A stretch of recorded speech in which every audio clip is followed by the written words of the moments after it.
What's going on, YouTube? Thank you for tuning in. Today, I'm going to be discussing 5 items that any aspiring chef or cook should have in their kitchen. Before jumping into listing these 5 items, I want to give you a little background onto why I'm making this video. I also want to share with you a little bit of my story when it comes to cooking. Like many men, especially a Spanish man, I grew up in a traditional household where my mother took on most of the cooking, my father did most of the working. So I never really learned how to cook or nourish myself. So it was a very big shock for me when I moved out of the house and trying to figure out what to eat, how to eat. So I relied on ordering out, and Trader Joe's was my best friend.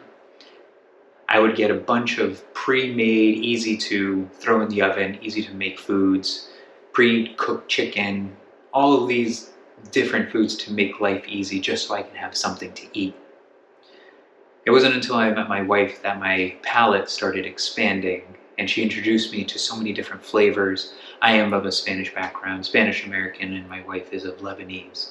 So being introduced into her family and introduced to this new Mediterranean flavor, it opened my eyes to the possibilities and the potential when it comes to food. One of the things I wish I learned earlier was how to cook. One of the biggest reasons is because food is necessary to sustain life. Along with water, you need food. Without food, we end up shriveling up and eventually dying from hunger, whatever it is. And of course, there's places in the world that do suffer from that. Food is also, in essence, a way to express love and gratitude to others.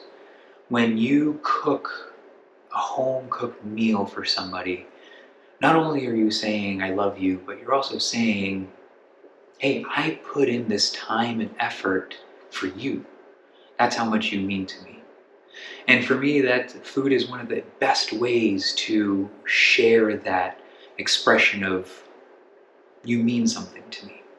It's also a great way to say thank you. It's a great way to bring people together. Referencing back to my wife and her family and the Lebanese culture, the majority of the culture is based around the table, based around food, everyone coming together and sharing a meal. Most of which my mother-in-law, shout out to her, she cooks. All of her meals are home cooked, homemade. She's a very good cook. A little sidetracked, but back to my story. Again, once I met my wife, I was introduced to all these different flavors and a different culture and a different way of looking at food. My wife is a very adventurous person when it comes to food, and I was not.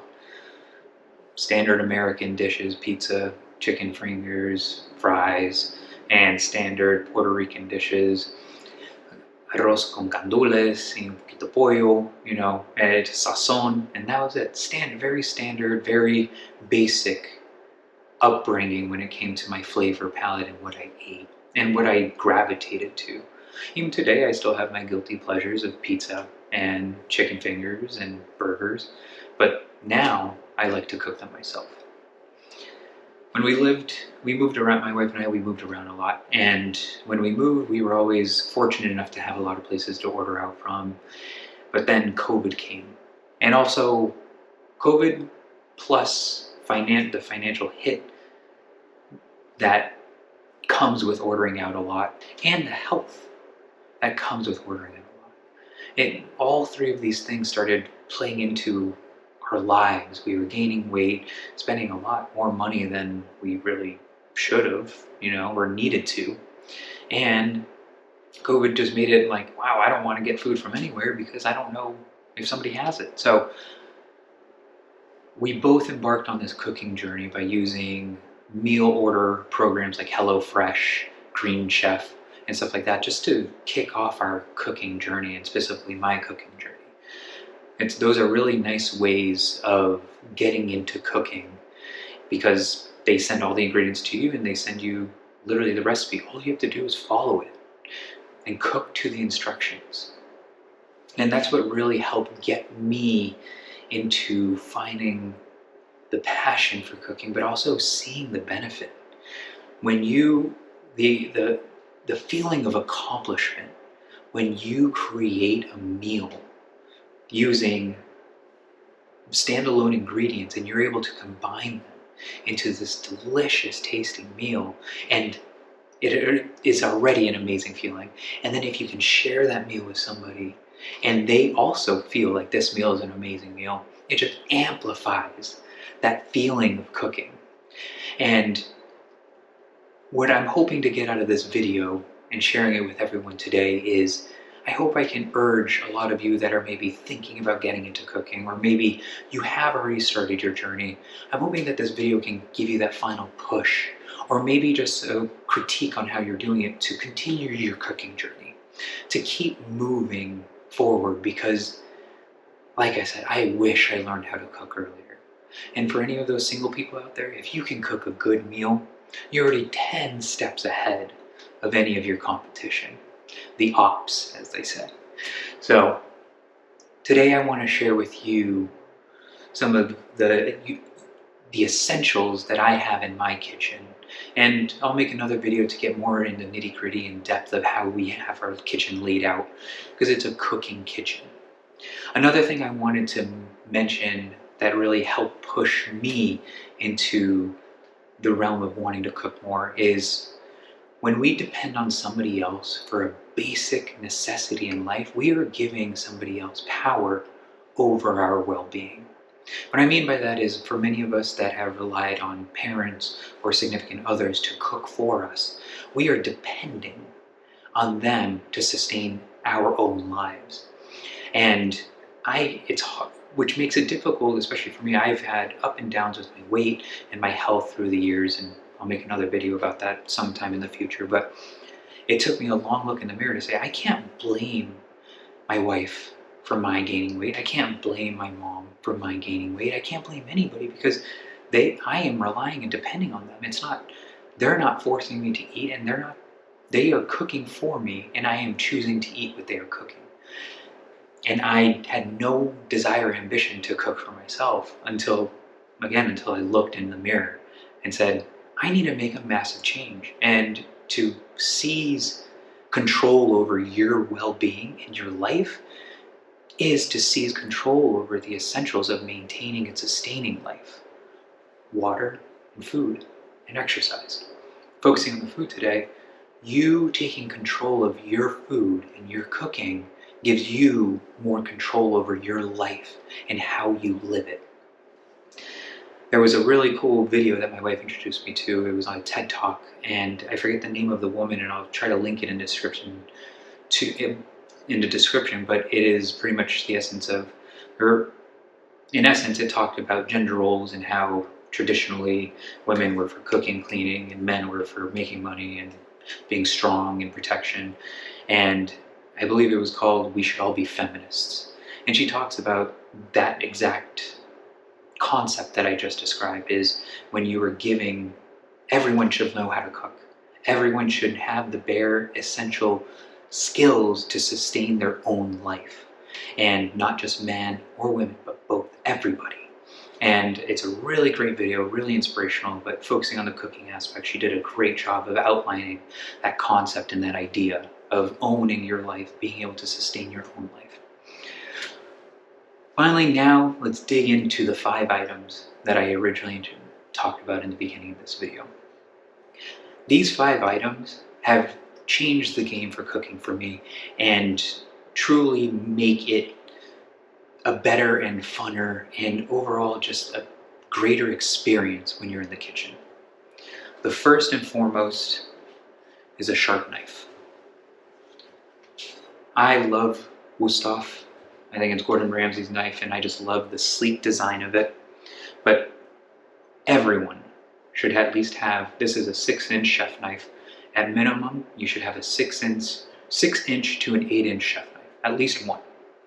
Because when it comes to cooking, there's no better utensil to have than a sharp, reliable knife. These types of knife, this one, it was around $100, $120, which is a little expensive for a knife. But when you look at what it is serving, the purpose it is serving, it is an investment into your health and into your ambition of cooking. So, highly recommend investing, and that goes for all of these. It's an investment. When you invest into the kitchen, you're investing in your health. You're investing in, if you're the primary cook in your house, you're investing in the well-being and the nourishment of your family. So, highly recommend invest into a really good knife. Coupled with a chef knife is you want to make sure you have a honing rod. A honing rod maintains the sharpness of a knife. You should sharpen your knives once a year, but if you invest in a really good knife and only rely on honing, I'll make another video about how to hone appropriately, but if you only rely on honing, you can get away with a single a good knife, which Wussow comes pre-sharpened, most luxury knives do, but you can get away with not sharpening this knife for over a year. And you can think about sharpening as you embark on your cooking journey, but honing every time after use is a very important habit to get into when you're in the kitchen. So at minimum a 6-inch chef knife and a honing rod to go with it to maintain its sharpness. Cooking is all about bringing flavors together, and most of it has to do with temperature and time. So the next two things are coupled very closely together as well. It is a thermometer. I got this on Amazon, and I can put the link in the description as well. The beautiful thing about this is it gives you a quick cheat sheet of all the different target temperatures that you want to hit for the different types of proteins. So if you want that medium steak, it's 145, fish is 145 degrees. You need this because there's nothing worse than an overcooked or undercooked steak. If you're looking for a medium steak and you get it well done, it's not a good experience, and vice versa. If you're looking for a medium steak and it's rare, that's not a good experience. So understanding the temperatures to your proteins is critical. Also, again, going back to the sustainment of your health, undercooked meats can be dangerous, especially when it comes to chicken. You've all heard salmonella outbreaks and all these scary things. Put your mind at ease by measuring the temperature. If you hit the temperature, you have killed bacteria, the meat is cooked, and it is safe to eat. So safety and just overall experience of eating the food, get a thermometer. Coupled with that, a timer. When I cook, one thing about my Puerto Rican roots is rice and chicken has never left it. I love rice and chicken. I grew up on it and I still eat it to this day. This timer is the key to making amazing rice and other foods, of course, but for me specifically, I cannot go out with this timer to make my rice. And I'll make a video about this rice. I like to call it my world famous rice. Sneak peek, I just modified, or little hint, I modified a recipe that I found on a sushi rice bag. And I want to share it with all of you because it has been the best rice every time, all the time. The best rice, it always comes out great. But heavily rely on the timer. Timers are also good, again, when you couple it with temperature. I like to cook my meats on the grill, and I like to be able to walk away and do other things. Set a timer, 5 minutes for a steak and chicken, and I come back, flip it, 5 minutes again, and then I check temperature. It is a good combo when you're mixing time and temperature. It's a great combo to ensure that you're getting the highest quality flavor with your proteins and your meals overall. Finally, number 5 is an apron. I don't know about you guys, but I like to keep my clothes clean. So an apron, when you throw an apron on, you are protecting your clothes. We spend a lot of time in our clothes, and the last thing you want to do is get oil stains, grease stains, and all these other things on if you're wearing nice clothes, especially if you're preparing, say you're preparing to have a date and you're already dressed and you need to finish a couple things. Last thing you want to do is get chicken sauce on your shirt or chicken juices on your nice shirt while you're waiting for your date to come over. Get an apron, because when you have an apron, you're protecting your clothes and you don't have to change afterwards.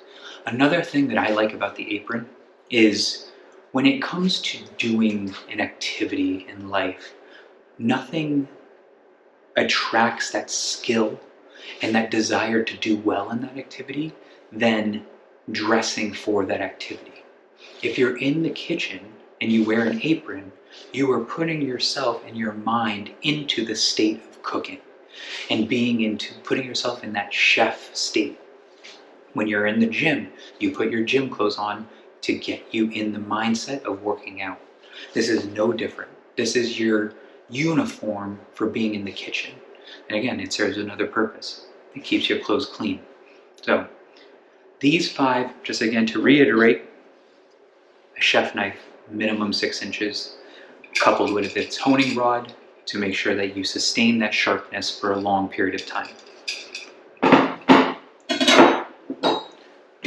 Temperature thermometer, coupled with the timer, ensures that you get the highest quality and best flavor in your food and making sure it's cooked to your desired perfection. And finally, an apron. You can get a good one on Amazon, $15, Chef Damien, and it's nothing, like I said, it really does emphasize that energy that you want to put out into your meal when you throw on a nice apron, because you're putting your uniform on to get the job that you're looking to set out to get done. Those are the 5 items. Highly recommend getting them. If anybody wants any pointers, or there's of course plenty of other knives out there, but this is just the bare essentials of what you need in your kitchen to really start kicking off or continuing your cooking journey. These things can really help take you to that next level of cooking. So thank you for tuning in. This was an awesome video to make, and I really appreciate your support, and I look forward to making more videos. I will commit to making videos on my rice and chicken recipe, my steak recipe. I got these, I like to call it the Asian-inspired Gordon Ramsay street tacos. I will make all these different videos, and I will emphasize the usage of each of these tools that I highlighted today. Thank you for tuning in. I truly appreciate the support, and I will see you all next time.